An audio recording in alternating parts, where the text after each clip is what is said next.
పెన్షనర్లు కావచ్చు అధ్యక్ష, నిరుద్యోగులు కావచ్చు, ఆడబిడ్డలు కావచ్చు, సింగరేణి ఉద్యోగులు కావచ్చు, కరెంట్ ఎంప్లాయీస్ కావచ్చు, ఎవరు వచ్చినా అధ్యక్ష నేను కాదనకుండా నాకెంత వీలైతే అంత పనిచేసి పెట్టేటటువంటి ప్రయత్నం చేసిన అధ్యక్ష.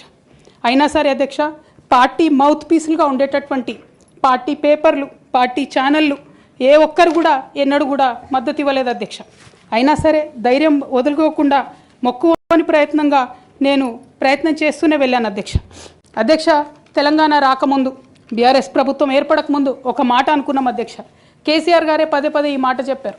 ఉమ్మడి రాష్ట్రంలో మనకు కాంట్రాక్ట్ వ్యవస్థ వచ్చింది, మరి కాంట్రాక్ట్ ఎంప్లాయీస్తోని, అవుట్సోర్సింగ్ ఎంప్లాయీస్తోని దేశానికి నష్టం జరుగుతుంది, రాష్ట్రానికి నష్టం జరుగుతుంది, అందరికన్నా ఎక్కువ తెలంగాణ యువకులకు నష్టం జరుగుతుందని చెప్పారు అధ్యక్ష. ఆనాడు వారు సరదాగా ఒక మాట అనేవాళ్ళు, అందరికీ కాంట్రాక్ట్ పోస్ట్ ఉంది, మరి ముఖ్యమంత్రికి కూడా కాంట్రాక్ట్ పోస్ట్ ఉంటుందా అని చెప్పి ప్రశ్నించేవారు అధ్యక్ష. కానీ తెలంగాణ వచ్చిన తర్వాత 10 ఏళ్లలో కూడా కాంట్రాక్ట్ వ్యవస్థను మనం రద్దు చేసుకోలేకపోయినాం అధ్యక్ష.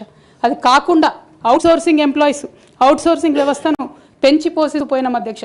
అధ్యక్ష, బాధతో, చాలా ఆవేదనతో నేను ఈ మాటలు చెప్తా ఉన్నా అధ్యక్ష. తెలంగాణ సమాజానికి ఏదైతే ప్రశ్నించడం నేర్పించినటువంటి బీఆర్ఎస్ పార్టీ అధ్యక్ష, అంతర్గత వేదికలలో అనేక సందర్భాలలో నేను ప్రశ్నిస్తే అధ్యక్ష నా మీద కక్ష కట్టారు అధ్యక్ష. కేసీఆర్ గారు చుట్టూ ఉన్నటువంటి కొందరు వ్యక్తులు, తప్పక చెప్తున్నాను అధ్యక్ష ఈ మాట, ఎందుకంటే భారతదేశ రాజ్యాంగం ప్రకారం రాజకీయ పార్టీలు ఏవైనా కూడా ప్రజలకు ఒక దిక్సూచిగా నిలవాలి అధ్యక్ష, ప్రజలకు ఒక దారిదీపంగా నిలవాలి. పార్టీలోనే అంతర్గత ప్రజాస్వామ్యం లేకపోతే రాష్ట్రంలో ఎట్లా ప్రజాస్వామ్యం ఉంటుందనే విషయాన్ని కూడా మనందరం గమనించాలి. కాబట్టి ఈ మాట చెప్తా ఉన్నాను అధ్యక్ష. మరి కక్షగట్టి నన్ను ప్రశ్నించినందుకు పార్టీ నుండి బయటకు పంపించారని చెప్పి చెప్పక తప్పదు అధ్యక్ష.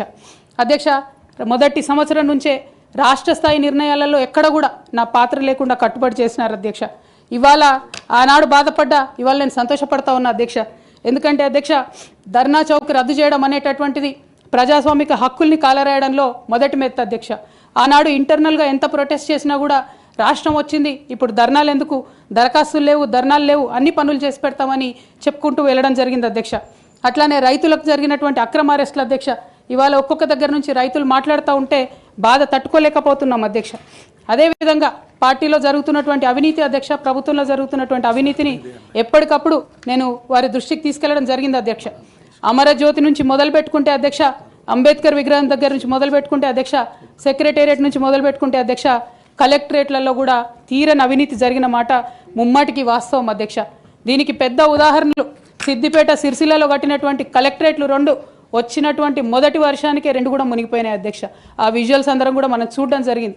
ఇక సిద్దిపేటలో, సిరిసిల్లలో కట్టిన కలెక్టరేట్లకే దిక్కు లేకపోతే మొత్తం రాష్ట్రంలో కట్టినటువంటి అన్ని బిల్డింగ్లు ఎట్లుంటాయన్న విషయాన్ని కూడా ఒకసారి